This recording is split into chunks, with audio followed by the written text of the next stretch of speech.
one of the most desolate regions on the planet, high on the Tibetan plateau, stands a mountain so sacred that many people only whisper its name.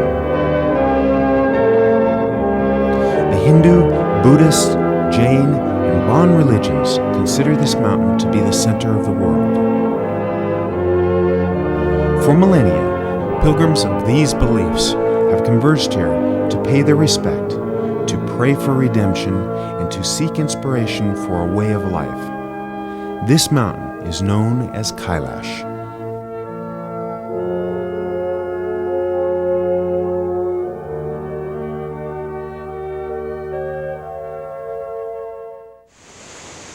Located about 2,000 miles north of the equator, Mount Kailash sits on the southwestern plateau of Tibet at 22,028 feet high. Through the ages, countless pilgrims from all over South Asia have come for this pilgrimage, some staggering on weary limbs, others prostrating themselves the entire 32 miles around Kailash. This circumambulation is called the Kora. Their pilgrim routes leading from India and Nepal to Tibet have been virtually closed by the Chinese government, permitting only a fortunate few to fulfill their lifelong dream.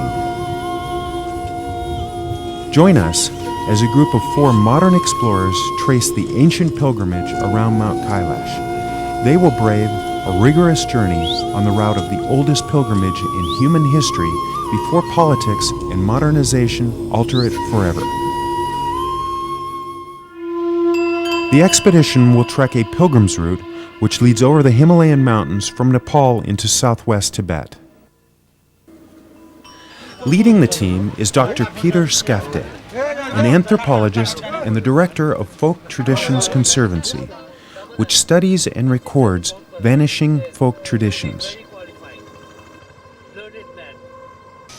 All members gather in Nepal's capital, Kathmandu. Here they will spend a few days securing final equipment and arrangements for the trek. Kathmandu sits at 4,500 feet above sea level and has been a cultural center for over 2,000 years. With a population of over 1.5 million people, Kathmandu is a cross-section of Nepal's 36 ethnic groups, with a growing number of immigrants from India and Tibet. The local economy is heavily dependent upon tourism and the export of Tibetan carpets.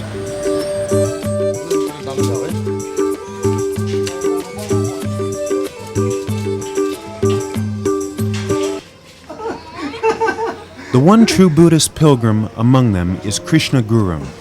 Krishna is a surgeon and medical assistant at the Hospital for Disabled Children in Kathmandu. Krishna's skill and compassion with disabled children has been recognized by Nepal's late King Birendra.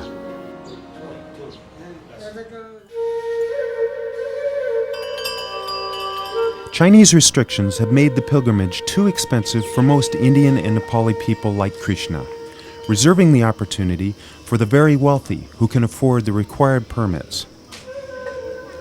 When Krishna receives the invitation to join the expedition, his prayers are answered.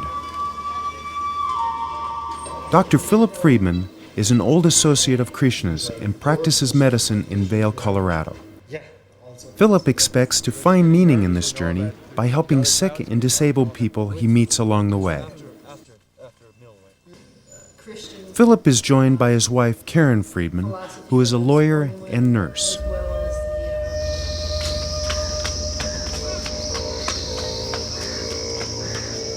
Mara Boland is a professional horse trainer from Santa Ynez, California. She has a long-standing interest in the cultures and religions of Tibet and Nepal. Mara has planned to reach Kailash and hopes to observe the local horsemanship in this region.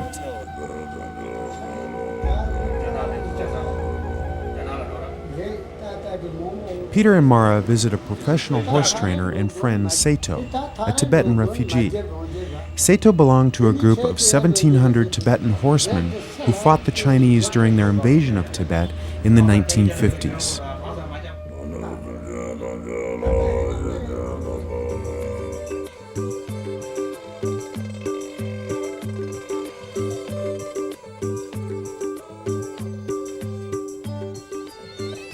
While in Kathmandu, the group hears the unmistakable music of Indian snake charmers.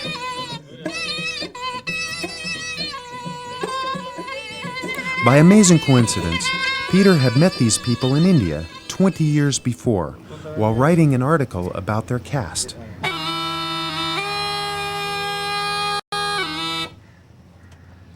The snake charmers belong to a vanishing caste of people who for thousands of years have worshipped and performed with venomous reptiles.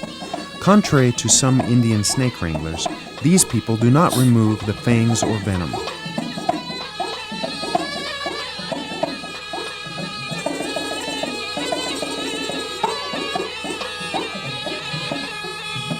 Mara is invited to join the performers in a sacred ceremony for the travelers. If somebody would have told me I was going to sit with cobras, I would have said, not in this lifetime. You're male, you're female.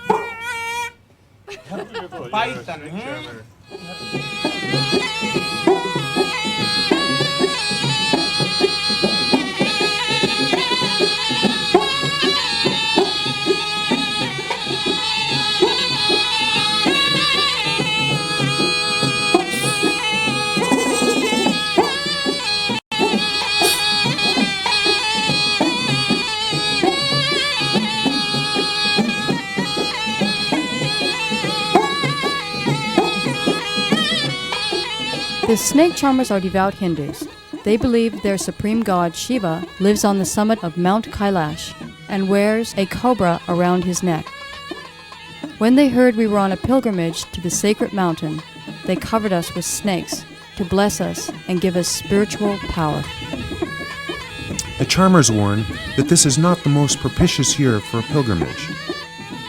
Little did they know how much they needed their blessing just to reach the pilgrim route to Kailash.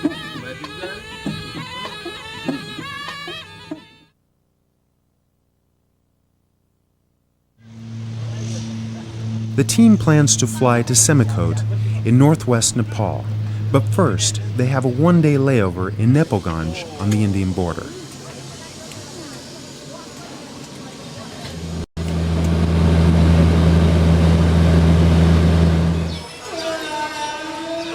Nepalganj is a very unhealthy place to visit during the wet season. Behind closed doors, many people are dying from Japanese encephalitis, carried by infectious mosquitoes. It is early October, and while the monsoon season has just passed, it is still wet enough for mosquitoes to proliferate.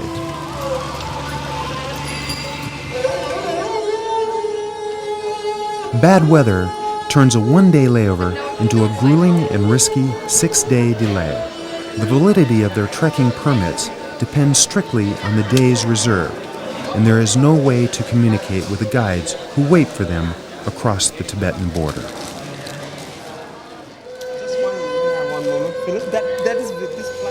Like a practice fire drill, their plane makes several attempts to fly out, with no success. Now, we just talked to the co-pilot, and he didn't seem very optimistic about getting to Simikot. So I think what's going to happen is we're first going to go to June. What time to go?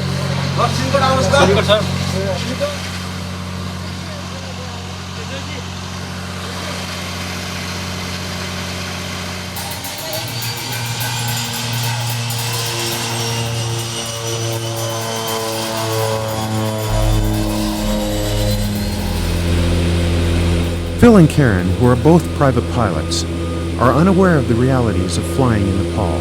They are amazed that the pilot is flying through dense clouds in the mountains using only visual flight rules and no instruments. Minutes ago, passengers were told the plane was turning around again. But flying in thick clouds, surrounded by mountains over 20,000 feet high, the pilot decides to brave one last attempt and advises people to hold on.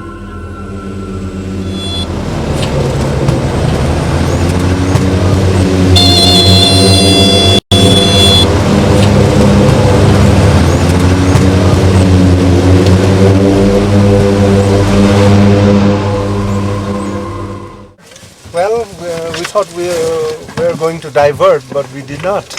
So we are right here on Simikot. landed here safely. Semikot is the most remote corner of Nepal. It's as far away from Kathmandu as you can get within this country. Very close to the Tibetan border.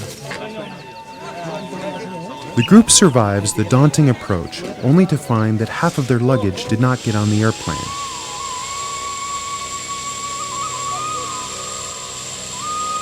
The airport in Semikot is jammed with stranded people trying to get out.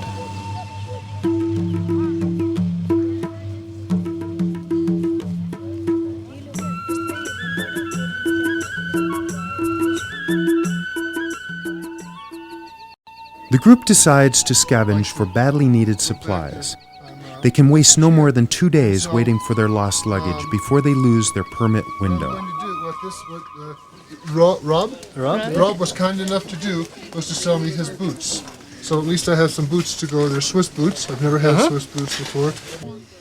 Well, I have some boots that Krishna found from the Sherpas, and we're trying to see if I can get them to fit right. I have some insoles and maybe that would work.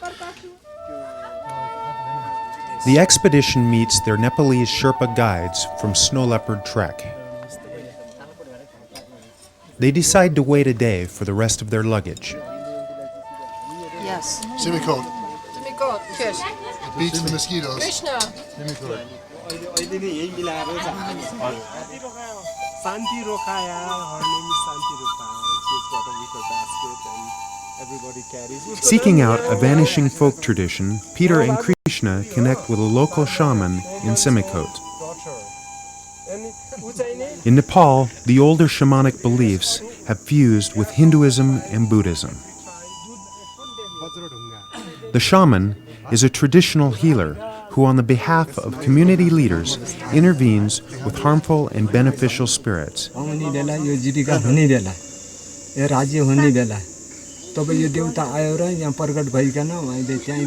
This shaman tells the group, "Continue your journey. What has been lost is unimportant, but hurry before the snowstorms stop you. And don't take unnecessary risks." Archaeological evidence suggests that shamanic belief systems have existed for at least 20,000 years. Some young people in Semikot are amazed we Westerners would seek the advice of a shaman. This is not practical way, so I don't believe in Muhammad. You don't believe he's ever They loved dismiss the shaman as uneducated and superstitious. This is only conservative way. The group can wait no longer for the lost luggage. They must begin the trek to Tibet. Careful plans have been thrown by the wayside as the group takes off a week behind schedule. The team's horses and mules are being assembled to carry supplies. These pack animals will accompany the group for 4 days trekking over the Himalayan mountains before reaching the Tibetan plateau and border. Mara takes special interest in how they are being packed. I was very concerned when I saw that these animals were going to carry our luggage. The size of the animal and the size of the pack I thought would be impossible.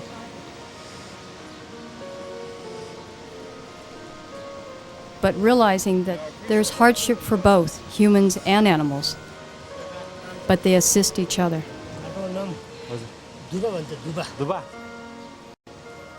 With 4 days of trekking left, they will approach the border of Tibet from the south.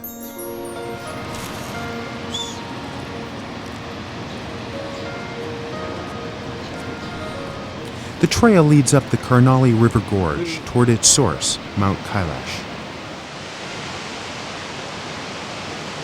Mount Kailash is the source of 4 historic rivers that sprawl throughout South Asia. These 4 rivers take on wildly divergent courses to end up 1,500 miles apart in the Arabian Sea and the Bay of Bengal. The Gagara, which merges with the Karnali, the Brahmaputra, the Indus, and the Sutlej.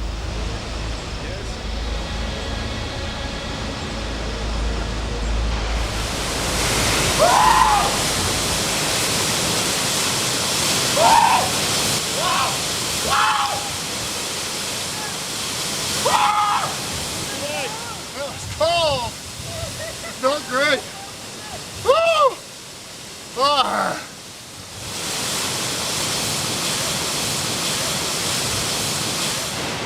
We are hiking along the trail by the side of Humla Karnali. The river is a very sacred river, sacred, and I feel it close to my heart. I think this trip up to Kailash is sort of a test of all of us, or our characters.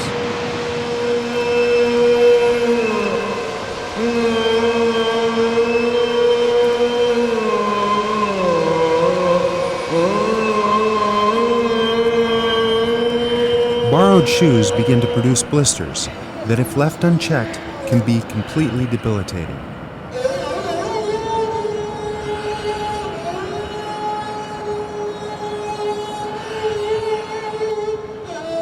The team is on the main pilgrim route to Kailash. Little has changed here for thousands of years, except now the stream of pilgrims has dwindled.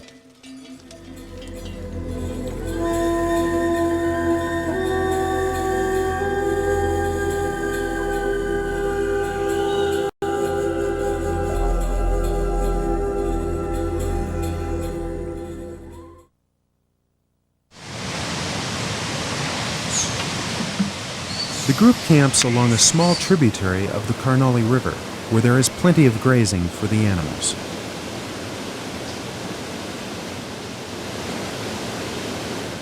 I heard some good news. A traveler just came by and said that our baggage has arrived and it's on the way. So hopefully by the time we get to the really high country, we'll have our warm gear and our foot gear and batteries for our lights and all the things that we've left behind. The blisters are treated, and we'll use tennis shoes, and then we'll have my own boots for the snow fields or crossing the high passes. So it will be wonderful. Are you?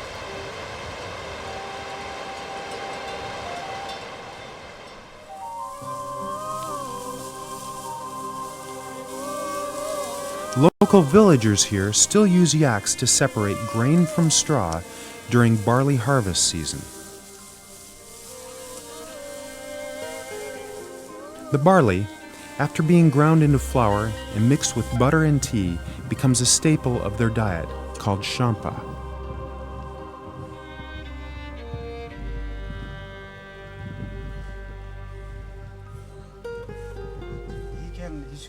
Krishna and Phil never fail to do their daily clinic for the many sick, injured, and disabled people. Western medicine has not yet been established in this part of Nepal, and many illnesses go untreated.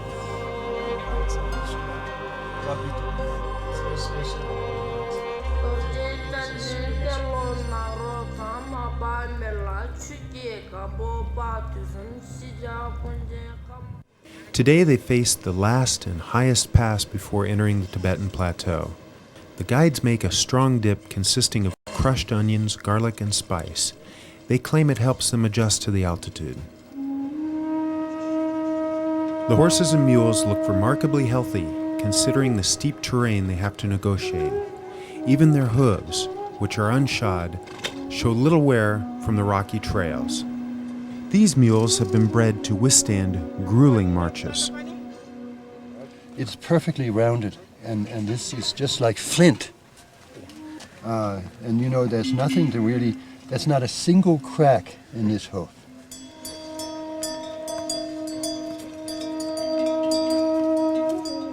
Today, the team has 3,000 feet in altitude to gain as they work their way up from the river floor to the top of Manasarovar Pass.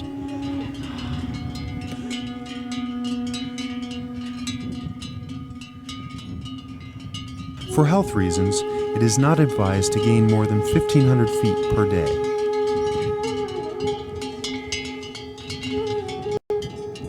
The expedition is relieved to reach the top of Manasarovar Pass at 16,500 feet altitude. So far, everyone is feeling good in the thin air, but this is an important time to check heart rates. I know how to spell your name.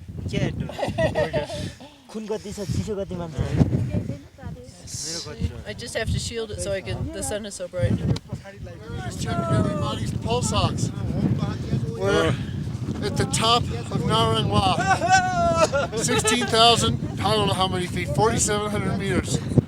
My pulse ox, 79, pulse rate of 88.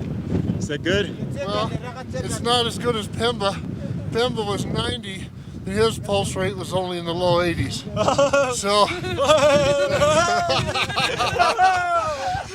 but I'm alive, and I made it to the top after 2 weeks.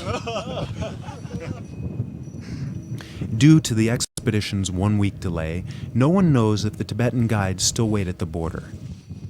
If no guides and trucks remain, they will be turned back by Chinese border officials. Far below, the Karnali River crosses the border between Nepal and Tibet.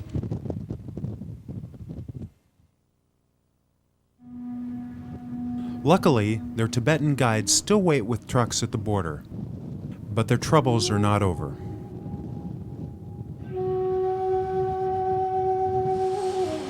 Finally, the group heads overland to Lake Manasarovar, where they will camp their first night in Tibet.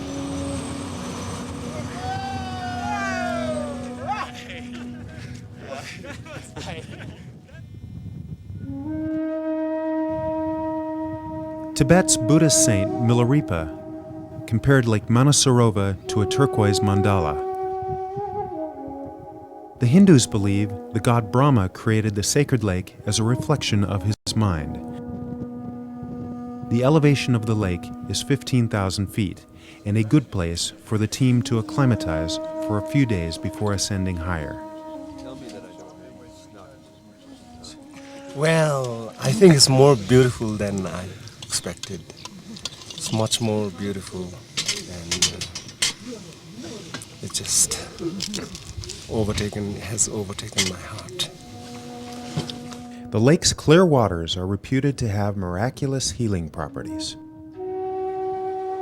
Small groups of pilgrims circumambulate the 64 miles around the holy lake as a part of their pilgrimage to Kailash. Some Hindu pilgrims believe that submersing oneself in the water will ensure a reincarnation as a god. The Tibetan pilgrims find that drinking the water is sufficient for cleansing the soul. Yet, anyone who visits the lake achieves sacred religious honor.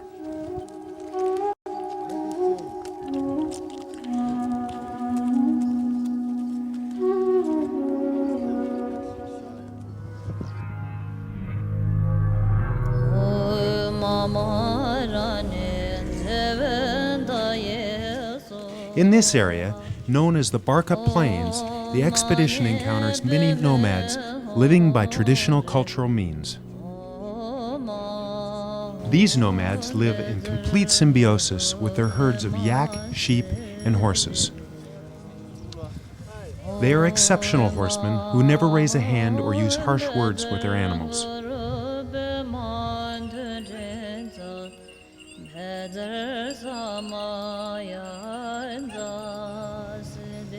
The Tibetan small, sturdy horses are a pillar of their existence and a great source of pride. Tibetan horses are small because they have adapted to high desert conditions with sparse feed. The average altitude of the plateau is 15,000 feet. These hardy equines have larger lungs and hearts compared to similar breeds from lower altitudes.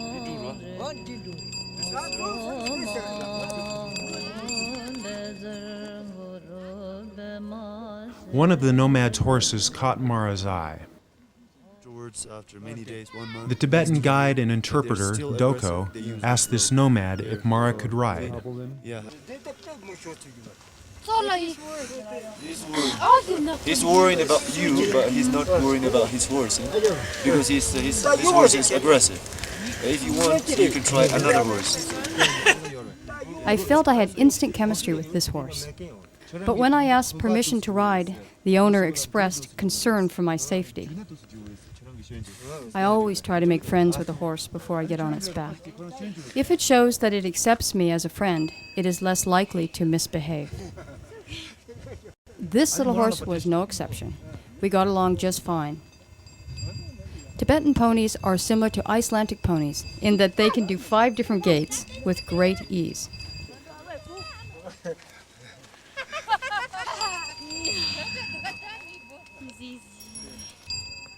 Another nomad explains how the position of hair whorls in the horse's coat, commonly known as cowlicks, are spiritual markers which determine the luck it can bring its owner. Every nomad is also skilled at determining the age of an animal from the wear on its teeth.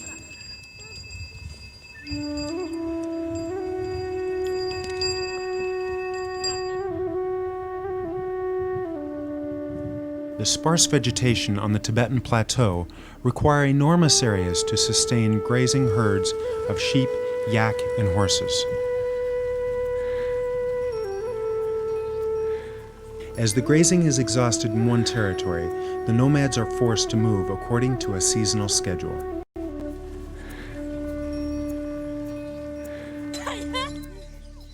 Although pilgrims come from all over Tibet, the plateau surrounding Kailash in Manasarovar is mainly inhabited by nomads who consider this area their home territory.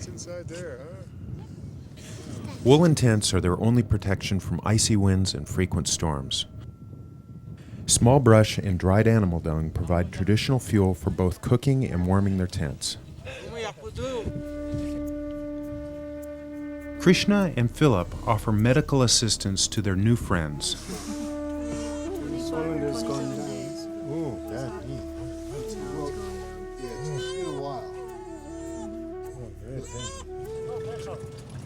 The group drives north towards Kailash, taking a quick detour up the Sutlej River valley as they head for Tatopuri.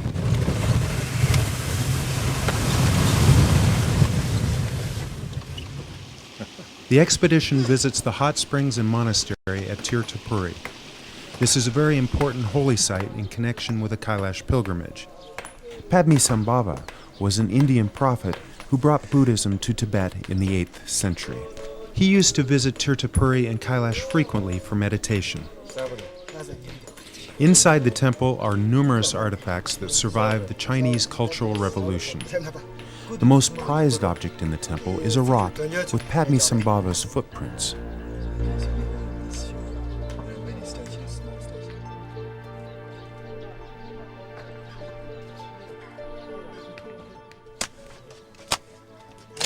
There's a nun.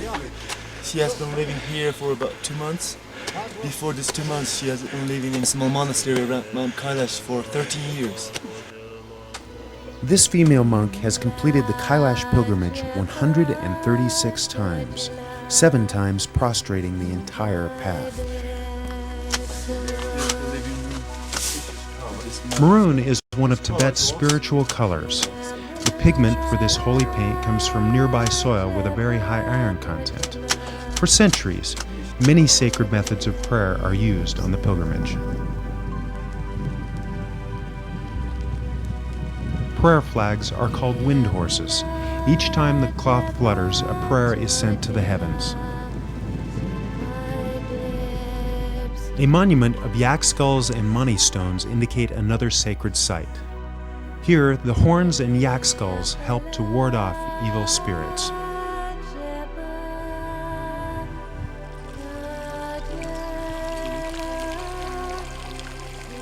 As a Nepali pilgrim,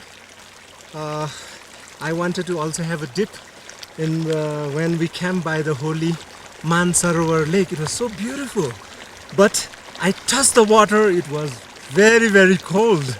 I could not get into it. So I think this is much nicer, but at the same time, clean your body as well as purify your soul.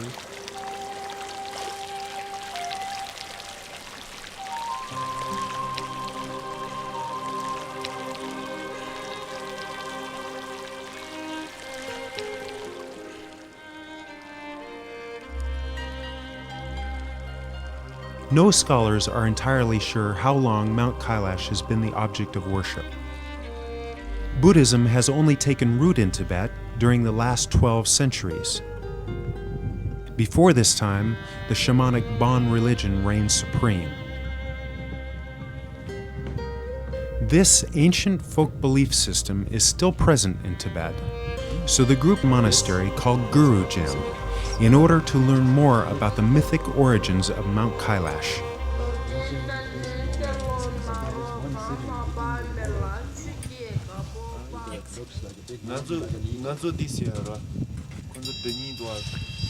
In Tibetan Buddhist, we have a story about this northern paradise. Shambhala. Shambhala.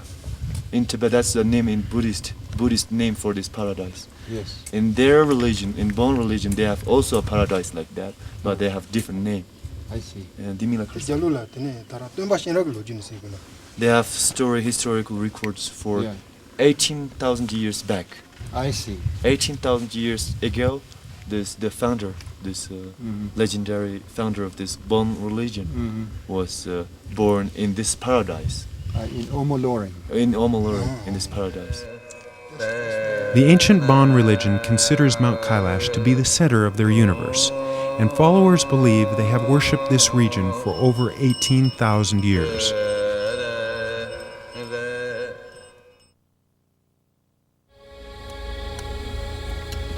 Phil has developed pulmonary edema from the altitude. This illness could prove fatal if he ascends any higher. Kailash is a fascinating place. The people that are going to go around it and do the Kora are very motivated.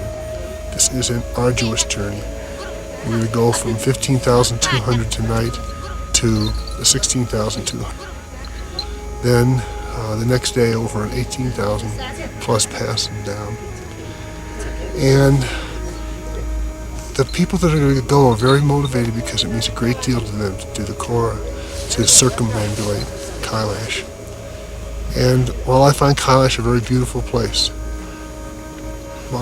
you have to have your heart in this. And my heart has talked to me, and it said, this is not the time for you to do this. And I don't usually get such a clear message, but the message is clear. Hey, Karen, you've decided to stay down with Phil. Tell me about that decision. I don't know, Roger. I'm sorry, I can't do this.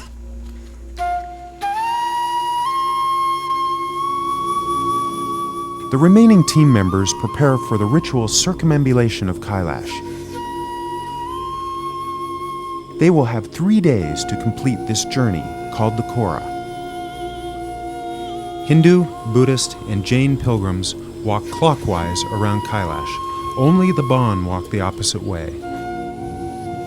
The Holy Kora begins in the south of the mountain and proceeds up the Valley of the Gods.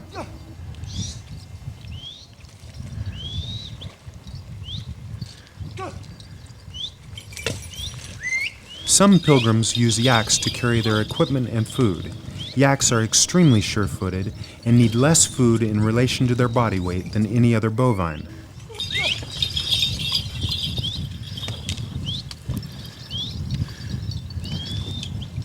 According to the prevailing myth, a goddess disguised as a female yak led the first pilgrim monk around Kailash. Peter helps load his yak with supplies before the group sets out on foot.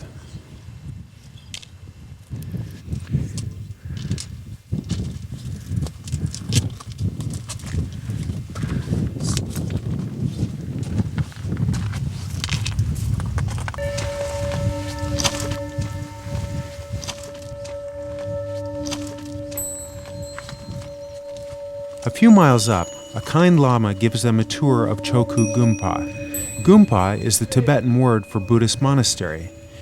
Most of the religious buildings in Tibet were destroyed by the Chinese Red Guard. This monastery is one of the few that have been rebuilt.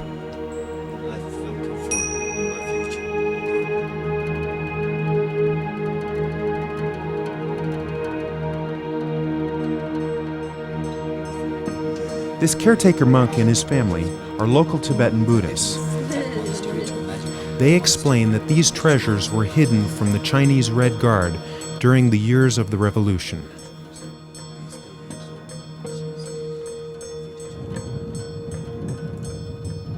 The route continues up the Valley of the Gods. It is important to understand that for many Buddhists, the Kailash pilgrimage is primarily an inner journey towards liberating the self from the bondage of desires, while maintaining compassion for the living.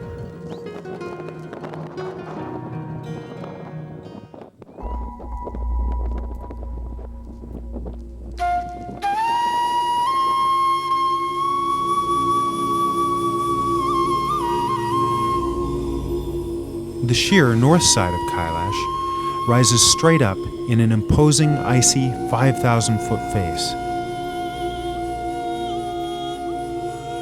Communication with music is very, very powerful sort of media.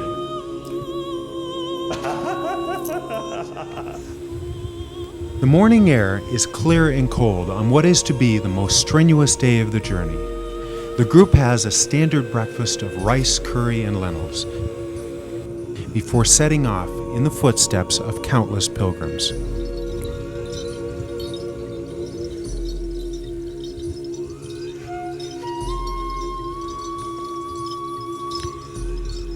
At Shivatal, each member must leave an item of worn clothing or some other personal offering.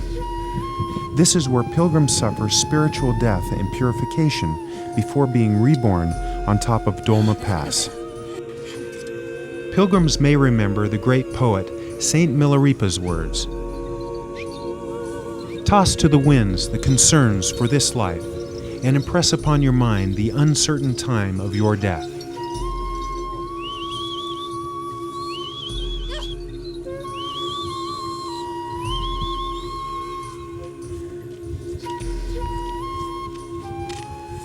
Hello, Krishna.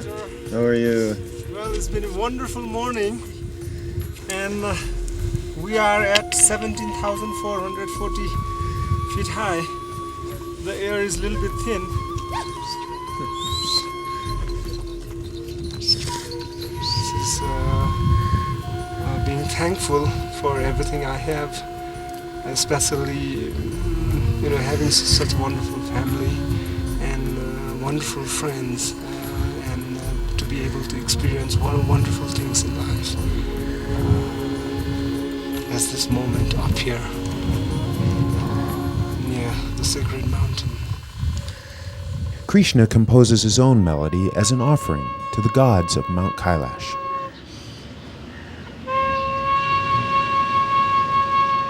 The expedition moves slowly and rests often while climbing the hill of salvation toward Doma Pass. Buddhist pilgrims strive to become perfectly centered in the moment, detached from all desires which create the condition of suffering in human life. It is customary for Tibetan pilgrims to recite silently the holy mantra, O Mana Padme Hum.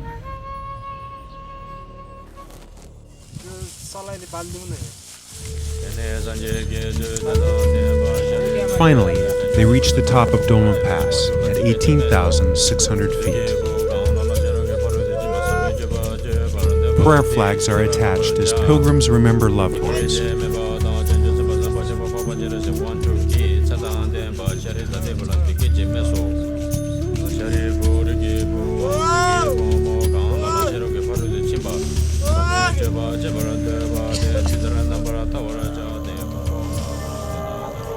This is both the physical and the spiritual culmination of the pilgrimage, a moment when Doma, goddess of mercy, forgives all sins and grants spiritual rebirth.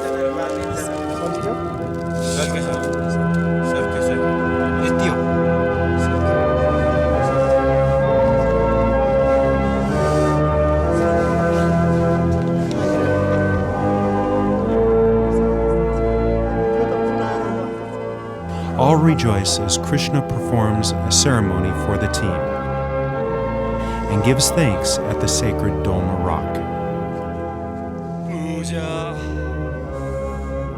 Doma, the goddess of mercy, is considered to be the mother of Buddha.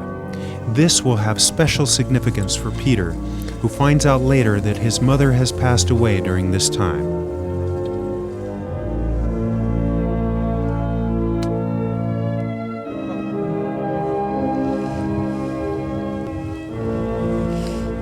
The coconut is a symbol of purity.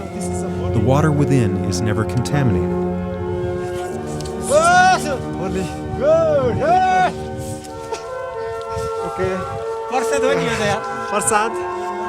The goddess Doma must be given an offering which is not defiled by humans, an offering which carries the power of a new life. Some more. Some more. Peter, some more. Thank you. As these pilgrims drink a few drops of coconut milk, they receive the goddess's power to be renewed in body and spirit.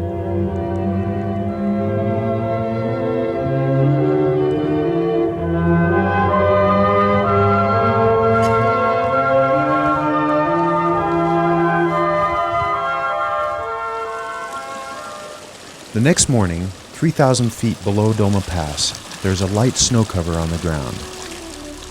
The yakpacker tells them that the snow is several feet deep on the pass behind them, and that they may be the last pilgrims to circle Kailash this year.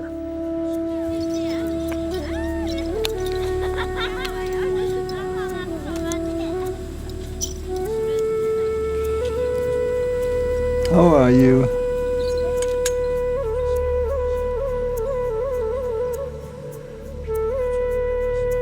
Through the completion of their route, the path is dotted with places of religious significance.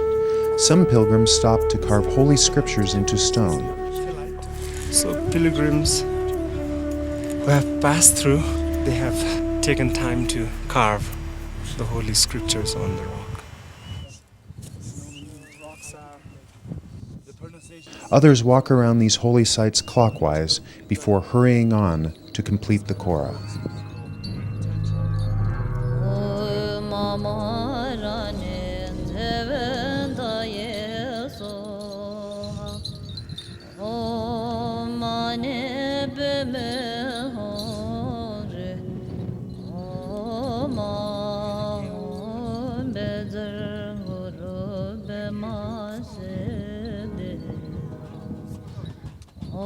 The group finally arrives at their starting point to be met by Phil and Karen. The Kora is complete. One disadvantage to the plateau is that there is no direct descent to lower altitude, so Phil was forced to wait for the rest of the group. Well, sometimes you get the bear, sometimes the bear gets you. From Kailash, they drive east across the plateau to Lhasa, then south toward Nepal. They find a huge snowstorm has closed the only road over the Himalayas into Nepal for a week. Back in Kathmandu, Peter receives the painful news that his mother has passed away while he was trekking around Kailash. He had missed her funeral. A Buddhist Lama suggests that Peter light 108 butter lamps in a loving prayer to his mother, Helen Skafte.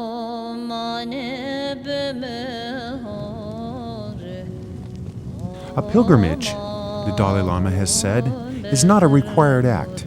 It comes from the heart. Through the ages, pilgrims from different faiths have taken this journey of the heart. They came with different gods and different ideals to find a common path in religious homage. No one knows the future for this ancient tradition of sacred pilgrimage.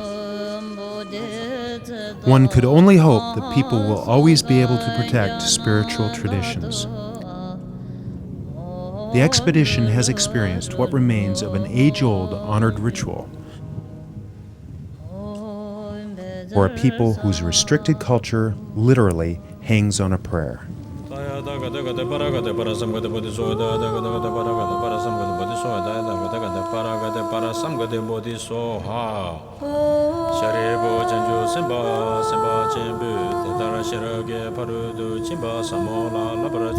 Ah